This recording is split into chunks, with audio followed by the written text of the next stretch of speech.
La science et nous. Une émission proposée par Sylvie Vauclair.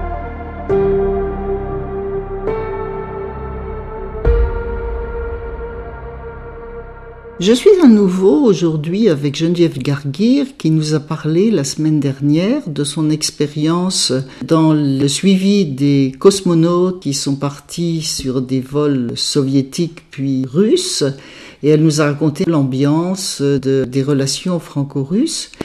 Geneviève, cette collaboration franco-russe s'est terminée juste après, je crois, le vol de Claudie Aigneret. Est-ce que tu peux nous dire comment ça s'est terminé à l'époque ? Alors, ça s'est terminé, les vols directs avec les Russes, parce que Claudie Aigneret a volé en 2001 sur la station internationale. C'est-à-dire que les Russes n'avaient plus la station Mir, ils l'avaient fermée, si je puis dire. Et donc, ils intégraient maintenant le programme international de l'ISS, l'International Space Station.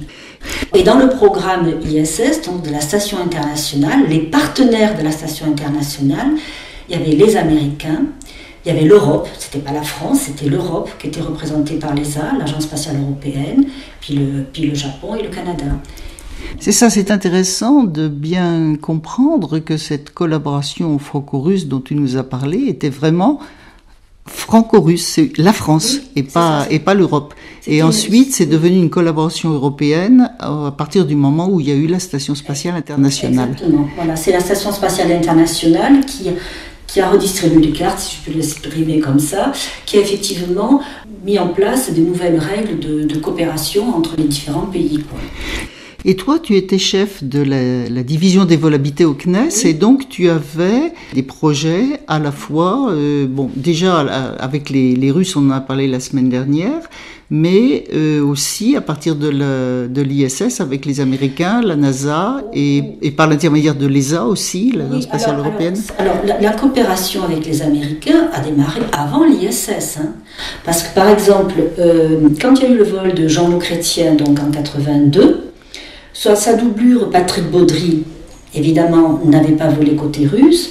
Donc c'est à ce moment-là, très vite, c'est en 85, que la NASA nous a proposé, a invité donc, Patrick Baudry à voler côté américain sur la navette Discovery. Donc c'est là où a commencé effectivement les vols d'astronautes français côté américain. Et après, donc, dans le pool d'astronautes que l'on avait, ils n'ont pas pu tous voler côté russe. Par contre, certains ont volé donc côté américain dans le cadre de ces coopérations avec les États-Unis, notamment Jean-Jacques Favier a volé sur la navette Columbia, Jean-Luc Chrétien a revolé côté américain sur la navette Atlantis, Michel Tonini sur la navette Columbia et Philippe Perrin un peu plus tard aussi. Donc il y a eu des vols qui se sont faits côté américain d'astronautes français. La différence, c'est que le contexte était complètement différent. C'est-à-dire que autant côté russe, on négociait vol après vol, on négociait un vol complet d'un astronaute avec tout un programme scientifique qui allait avec, un programme scientifique collaboratif avec les Russes. Autant côté américain, ils faisaient voler un astronaute. Et c'était eux qui choisissaient l'astronaute ? Oui, c'était eux qui choisissaient l'astronaute, absolument. Et ce n'était absolument pas couplé avec une coopération scientifique. C'est-à-dire c'était un vol d'un astronaute français. C'est-à-dire, si j'ai bien compris, vous aviez des astronautes qui volaient, vous astronautes français, c'était une chose, et vous aviez des expériences scientifiques avec les Américains, c'était autre chose, c'était pas forcément corrélé, c'est ça ? Non, c'était pas corrélé. Alors côté américain, donc on a des astronautes qui n'ont pas volé, qui n'étaient pas dans les vols côté russe, ont été côté américain, mais ils étaient donc sur la base d'entraînement côté américain, comme Favier ou comme Tonini à ce moment-là, mais c'était simplement donc des vols. Mais en parallèle, il y avait des coopérations avec les États-Unis sur des coopérations scientifiques, mais qui n'étaient pas du tout corrélées avec les vols. Par exemple, on a eu beaucoup de coopérations sur des expériences sur les matériaux et sur la physique des matériaux et sur la physique des fluides. On a développé des fours pour faire des expériences en physique des matériaux. Des fours pour faire fondre des matériaux en microgravité dans l'espace, c'est ça? Alors, ces fours, je ne suis pas une experte dans le domaine, mais ces fours, c'était pour faire des études de solidification des alliages métalliques et de croissance cristalline, donc des semi-conducteurs. Et donc, ces fours, on a eu plusieurs, la GHF, puis Mephisto. C'était des expériences assez importantes avec des équipes scientifiques américaines et françaises qui travaillaient sur ces fours. On a eu aussi des expériences en sciences, en physique des fluides. C'était donc notamment des études sur la recherche sur les fluides critiques et sur les interfaces liquides-solides, on appelle ça le comportement des fluides près du point critique. Et pour ces expériences, on a développé des instruments comme Alice, par exemple, ou comme Déclic. Et ces expériences-là, également, étaient donc des collaborations entre des équipes scientifiques françaises et américaines. Et ces expériences ont volé plusieurs fois côté américain, sur différentes navettes, mais de manière complètement indépendante des vols des astronautes. Voilà. Jean-François Clairvoy, lui qui est allé réparer le télescope spatial Hubble. Alors, Jean-François Clairvoy, en fait, très vite, il est parti côté ESA. C'est-à-dire qu'à un moment donné, comme on avait quelques astronautes qui volaient côté américain ou d'autres côté russe, il y a des astronautes français qui, pendant cette période-là, ont été recrutés par l'ESA, parce que l'ESA a donc recruté des astronautes dans les différents pays européens, évidemment. Et donc Jean-François Clairvoy, notamment, et Léopold Leyards ont été recrutés, ils étaient donc français, mais ils ont été recrutés par l'ESA, donc ils sont passés côté ESA.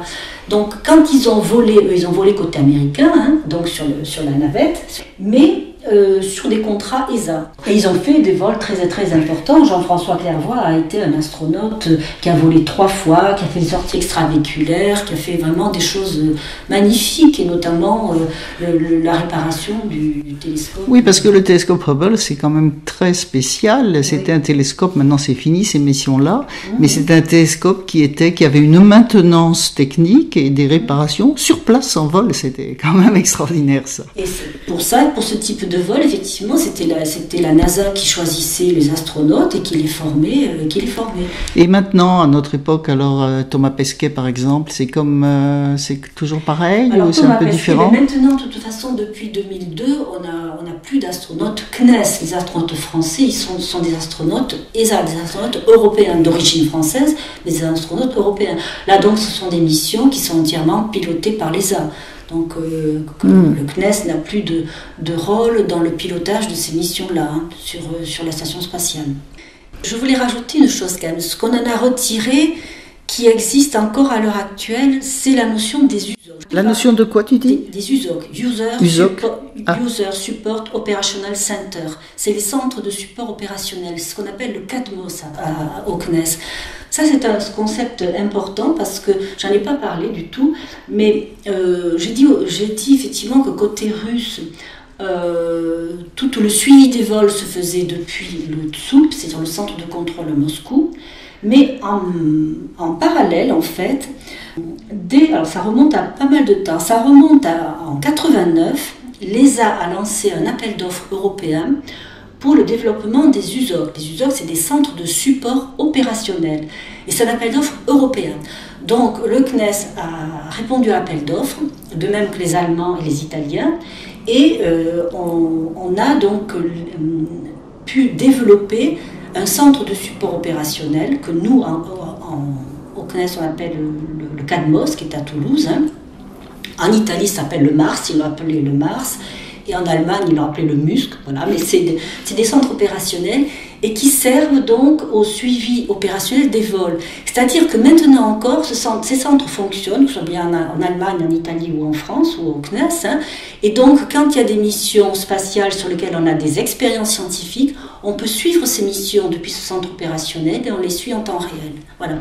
Donc ça continue, le CADMOS continue. D'accord. Et tu m'avais parlé aussi de médecine spatiale, un centre... Alors la médecine spatiale, en fait, ça remonte au tout début, au tout premier vol habité. Donc on avait les équipes médicales de l'hôpital de Rangueil à Toulouse, hein, qui a développé donc des compétences dans le domaine de suivi des astronautes. On a même développé à cette époque-là, à cet hôpital avec le support du CNES, des instruments comme le Doppler ou comme un échographe. Et donc on a développé ces instruments qui ont été embarqués après dans des vols, hein.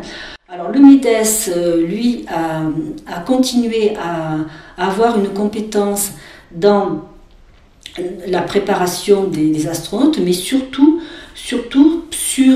à développer donc des mesures avant et après le vol, et des mesures de simulation de l'impesanteur, c'est-à-dire par des techniques d'alitement, où on alite les gens avec les jambes en l'air. Ça permet effectivement de faire des études sur l'adaptation de l'organisme à l'apesanteur et d'étudier donc ces phénomènes d'apesanteur au sol. Ouais.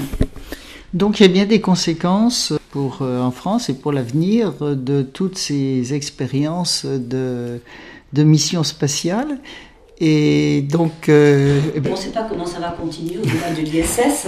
Oui, là, on va voir ce que nous réserve l'avenir. En tout cas, merci beaucoup Geneviève pour toutes ces informations qui, je pense, vont beaucoup intéresser les auditeurs. Et bonne continuation. Merci bien.